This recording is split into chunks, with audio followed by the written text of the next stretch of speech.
Dans certaines situations, un mot de plus ne change rien du tout, mais un simple geste peut transformer totalement la relation. Ce n'est pas de l'intuition, c'est de la neuroscience. Bonjour, bienvenue sur Alzheimer. Et alors, votre chaîne YouTube consacrée à la méthode Lien. Cette vidéo s'adresse aux aidants et aux professionnels accompagnant des personnes vivant avec la maladie d'Alzheimer ou des troubles neurocognitifs. Cette vidéo, elle n'a pas pour sujet le contact. Cette vidéo, elle parle de régulation cérébrale par le toucher. Entrons dans le vif du sujet. Quand la parole devient difficile à traiter, le cerveau, il faut savoir qu'il ne s'arrête pas pour autant. En fait, le cerveau, il cherche d'autres voies pour comprendre le monde. Et parmi ces voies, il y a le toucher. Et le toucher, c'est l'une des voies les plus puissantes parce qu'il contourne en partie la logique. Prenons une situation. Imaginez une personne qui est agitée, tendue, difficile à apaiser avec les mots. Peut-être que ça vous est déjà arrivé avec votre proche ou votre patient. Et puis un jour, quelqu'un, vous, un collègue, une autre personne, pose sa main doucement sur son avant-bras. Il n'y a pas de discours, il n'y a pas d'explication.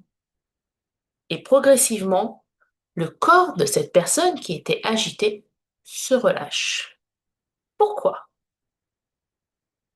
Pourquoi? Eh bien, parce que quelque chose a été compris dans ce geste, sans passer par les mots. Et ça, les neurosciences, elles nous l'expliquent extrêmement bien. Les neurosciences, elles nous montrent que le toucher, il active les circuits de sécurité. Et donc, si vous avez de la sécurité, le système parasympathique se met en marche et c'est le système qui gère l'apaisement. Et donc, vous touchez toutes les zones liées à la régulation émotionnelle.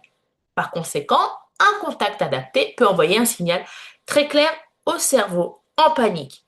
Et ce signal, c'est tu peux relâcher la vigilance, tu es en sécurité. Mais attention, ce n'est pas tous les touchés qui apaisent, hein. L'erreur classique, l'erreur la plus fréquente, c'est celle-ci. Toucher sans tenir compte de l'état émotionnel de la personne. Parce qu'un contact mal ajusté, eh ben, ça peut être aussi perçu comme intrusif et donc augmenter la tension au lieu de la réduire. Alors, je vais vous donner votre tips du mardi, une solution unique. Là, votre clé. Le toucher ne doit pas être un geste automatique. Votre toucher, ça doit être un message envoyé au cerveau de la personne dont vous vous occupez. Et donc, concrètement, votre toucher doit être lent, prévisible, stable et toujours dans un contexte de sécurité. Vous ne touchez pas pour faire quelque chose. Vous touchez cette personne pour informer son cerveau qu'il peut se relâcher, qu'il peut avoir confiance en vous. Et c'est là que tout devient subtil. Parce que dans certaines situations, excusez-moi, le bon geste, mais au mauvais moment, peut totalement changer la dynamique relationnelle. Et c'est ce que peu de formations expliquent réellement sur le terrain. Donc, si ce sujet vous parle et que vous accompagnez une personne ayant maladie d'Alzheimer au quotidien, ne restez pas seul avec vos questions. Rejoignez la communauté Lien. Dès votre arrivée, vous trouverez 3 formations gratuites. Vous pouvez poser votre question. Dès que vous vous êtes présenté, j'y réponds avec plaisir et vous apprendrez plein de choses parce que le toucher, c'est pas une question de technique. Ce n'est pas seulement ça. C'est au-delà de ça même.